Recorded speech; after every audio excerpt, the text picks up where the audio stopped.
Hi guys! Ayan, update sa ating mais. Tumubo din sa wakas. Akala ko hindi siya tutubo. At saka may isa ng patola ba yun? Kabatiti sa aming Ilocano. Ayan, may tumubo na isa. Dun sa iba wala pa. So kapag sa next week wala pang tutubo, tamnan natin siya ulit. Tapos ayun, tumubo ulit yung ibang mais na tinanim ko ulit. Ayan. Mas huli ko tong tinanim.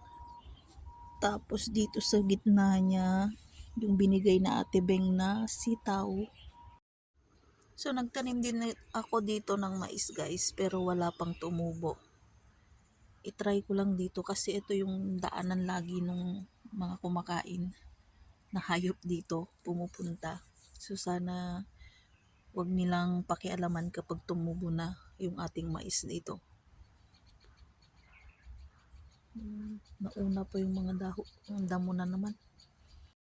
Ito naman yung kamatis natin guys. Yung dalawa, medyo malaki na yan, dalawa na yan. Nag-pruning din ako dito guys. Tinanggal ko yung mga unang dahon, tapos bulaklak niya.